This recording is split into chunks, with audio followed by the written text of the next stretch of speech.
A Bad Case of Stripes by David Shannon. Camilla Cream loved lima beans, but she never ate them.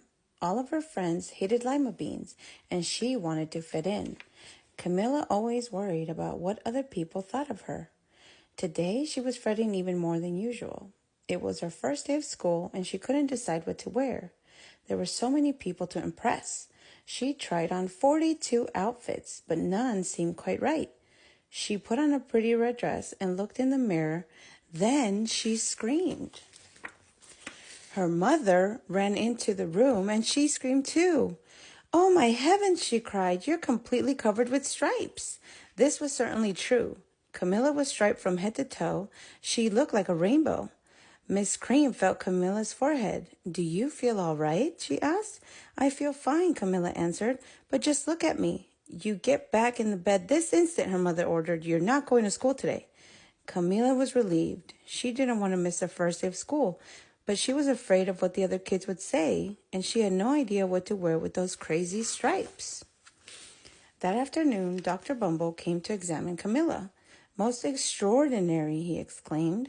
"I've never seen anything like it. Are you having any coughing, sneezing, running nose, aches, pains, chills, hot flashes, dizziness, drowsiness, shortness of breath, or uncontrollable twitching?" "No," Camilla told him. "I feel fine." "Well then," Dr. Bumble said, turning to Mrs. Cream, "I don't see any reason why she shouldn't go to school tomorrow. Here's some ointment that should help her clear up some of those stripes in a few days. If it doesn't, you know where to reach me." And off he went. The next day was a disaster. Everyone at school laughed at Camilla. They called her Camilla Crayon and Night of the Living Lollipop. She tried her best to act as if everything was normal. But when the class said the Pledge of Allegiance, her stripes turned red, white, and blue, and she broke out in stars. The other kids thought this was great. One yelled out, "Let's see some purple polka dots." Sure enough, Camilla turned all purple polka dotty. Someone else shouted, "Checkerboard," and a pattern of squares covered her skin. Soon everyone was calling out different shapes and colors, and poor Camilla was changing faster than you can change channels on a TV. That night, Mr. Harms, the school principal, called. "I'm sorry, Mrs. Cream," he said. "I'm going to have to ask you to keep Camilla home from school. She's just too much of a distraction, and I've been getting calls from the other parents. They're afraid those stripes may be contagious." Camilla was so embarrassed. She couldn't believe that 2 days ago everyone liked her. Now nobody wanted to be in the same room with her. Her father tried to make her feel better. "Is there anything I can get you, sweetheart?" he asked. "No, thank you," sighed Camilla. What she really wanted was a nice plate of lima beans, but she had been laughed at enough for one day. Well, yes, I see," Dr. Bumble mumbled when Mr. Cream phoned the next day. "I think I better bring in specialist. We'll be right over." About an hour later, Dr. Bumble arrived with 4 people in long white coats. He introduced them to the Creams. "This is Dr. Group, Dr. Sponge, Dr. Cricket, and Dr. Young." Then the specialist went to work on Camilla. They squeezed and jabbed, tapped and tested. It was very uncomfortable. "Well, it's not the mumps," concluded Dr. Grop, "or the measles," said Dr. Sponge. "Definitely not chicken pox," put in Dr. Cricket. "Or sunburn," said Dr. Young. "Try these," said the specialist. They each handed her a bottle filled with different colored pills. "Take one of each before bed," said Dr. Grop. Then they filed out the front door, followed by Dr. Bumble. That night, Camilla took her medicine. It was awful. When she woke up the next morning, she didn't feel different. But when she got dressed, her clothes didn't fit right. She looked in the mirror, and there, staring back at her, was a giant multicolored pill with her face on it. Dr. Bumble rushed over as soon as Mrs. Cream called. But this time, instead of the specialist, he brought the experts. Dr. Gord and Dr. Mellon were the finest scientific minds in the land. Once again, Camilla was poked and prodded, looked at and listened to. The experts wrote down lots of numbers, then they huddled together and whispered. Dr. Gord finally spoke. "It might be a virus," he announced with authority. Suddenly, fuzzy little virus balls appeared all over Camilla. "Or possibly some form of bacteria," said Mr. Mellon. Out popped squiggly little bacteria tails. Or it could be a fungus, added Dr. Cord instantly. Camilla was covered with different colored fungus blotches. The experts looked at Camilla, then at each other. We need to go over these numbers again back at the lab, Dr. Cord explained. We'll call you when we know something, but the experts didn't have a clue, much less a cure.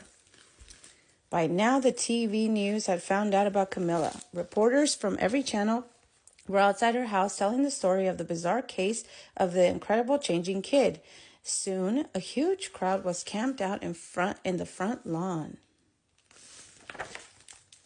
The creams were swamped with all kinds of remedies from psychologists, allergists, herbalists, nutritionists, psychics, an old medicine man, guru, and even a veterinarian. Each so-called cure only added to poor Camilla's strange appearance until it was hard to even recognize her.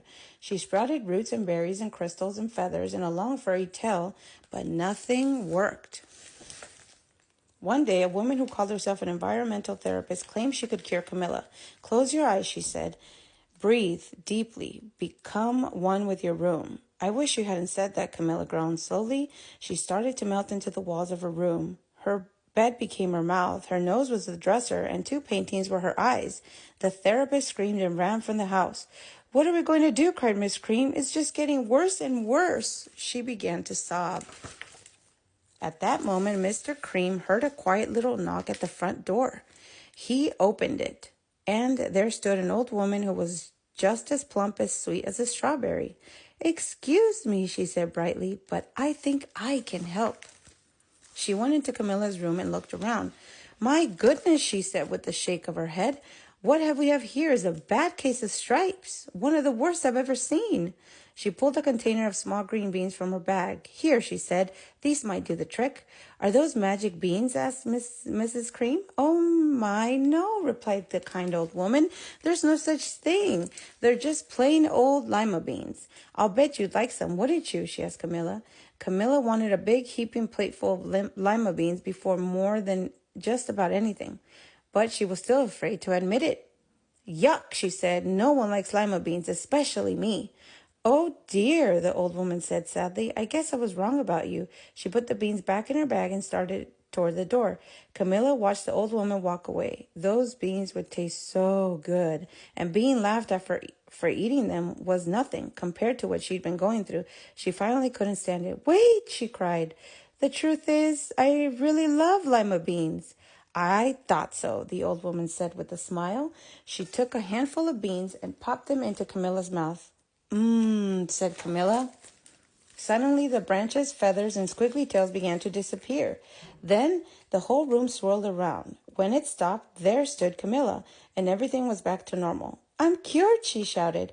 Yes, said the woman. I knew the real you was in there somewhere. She patted Camilla on the head. Then she went outside and vanished into the crowd.